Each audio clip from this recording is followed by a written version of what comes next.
Сәлем достар, бүгінгі видеода біз сіздермен осындай королевский велюр матасынан балаларға арналған кәжекей тігетін боламыз. Міне мынау кәжекейімізге менде кәжекей ғана емес, мен бұған астын, үстін және банданасын тігетін болғандықтан менде мартам 1,5 метр мата артығымен алынған.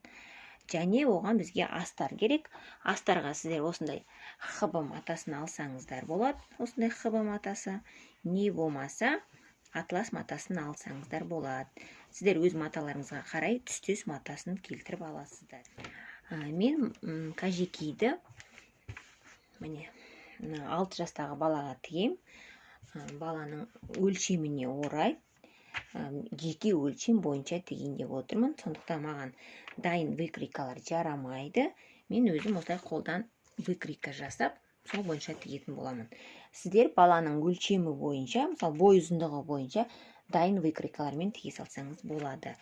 Мен матамыздың бас жағы бөлігін алып, шетінен бүктедім. Яғни бүктегенде сіздердің маталарыңыздың міне түгі осылай төмен қарап тұру керек. Осылай бүктедім де матаны шетінен осылай несін инеға да қойдым.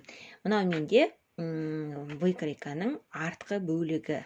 Көріп тұрғаныңыздар, міне мына жерде бақтаның бүктелген жері, мына жерде кішкене ғана қалдырғам. Мына жерде мен 1 сантиметр тігіске қалдырам, және иығынан да 1 сантиметр қалдырып, қазір осылай матамды қиып алам. Міне осылай бормен белгілеп қойдым. Астыңғы жағынан 1,5 сантиметр, жанынан 1 сантиметр, иығынан 1 сантиметр. Енді тура осылай қайшымен қиып алам. Міне алдыңғы бөлігін пішіп алып тастадым, және оны бірден астарын тура осы артқы бөлікті қойып, астарында пішіп алдым, қараңыздар. Тура сол алдың артқы бөлікті қойып, сол сияқты қылып астарында бірден пішіп алдым. Артқы бөлігіміз дайын. Содан кейін матамызды бері қарай тартып, бүктеп, мына жерге мен алдыңғы бөлігін пішіп жатырмын.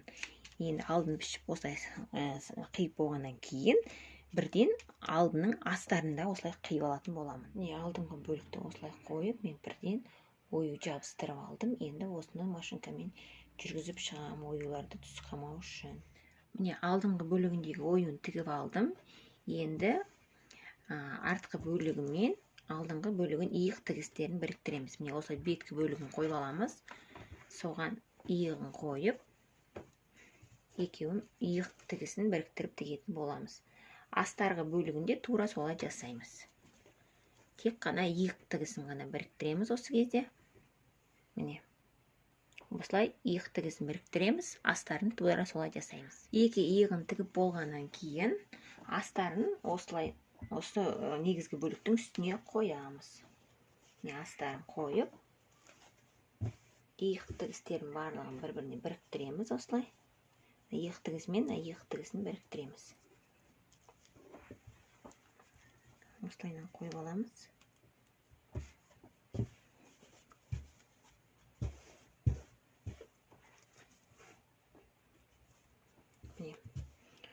Қазір біз осы иық тігісінен бастап алдыңғы бөлігін толығымен тігіп шығамыз. Осы жерге дейін тігіп шығамыз. Жанына тиіспейміз. Одан кейін барып, мойным болғаннан кейін біз екі жанын, осы екі қолтығын бір-біріне біріктіріп тігетін боламыз осылайна. Екі жақ тігісін. Мына жан тігісіне тиіспейміз. Міне алдыңғы бөлігін және жанын осылай тігіп алдық. Мына жерлерге ұсақ-ұсақ қиықтар жасаймыз, насечка мына жерлерге. Аударған кезде жақсы болу үшін.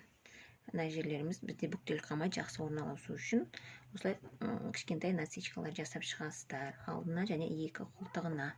Одан кейін мына екі аралықтан қолымызды салып, осылай айналдырып оң бетіне аударамыз. Кәжекейімізді оң бетіне аударып болғаннан кейін біз енді жан тігісін тігетін боламыз. Ол үшін міне үстіңгі бөлікпен астыңғы бөлікті осылай біріктіріп, мына екі қолтық тігісін біріктіреміз. Содан кейін оң жаққа және сол жаққа келтіріп осылай тігеміз. Яғни негізгі матаны өзіне, астарды өзіне осылай біріктіріп тігеміз. Сонда жан тігісі тігіледі. Екі жағында солай жасаймыз. Кәжекейіміздің екі жағын тігіп болған соң, екі жағын беттестіріп осылай былайынан аударасыздар. Мен жаңа түсіруді ұмытып кетіппін. Содан кейін кәжекейдің астыңғы бөлігін осылай толығымен тігіп шығамыз. Содан кейін астардың бір шетінен осылай кішкене орын қалдырып, осылай мына жерін ашып тастап, астарын былай оң бетіне аударып аласыздар. Осы кішкене тігістен. Достар, міне осымен кәжекейіміз дайын, қараңыздар. Мына жерде астары мен осындай, мына жерде ілгіші бар.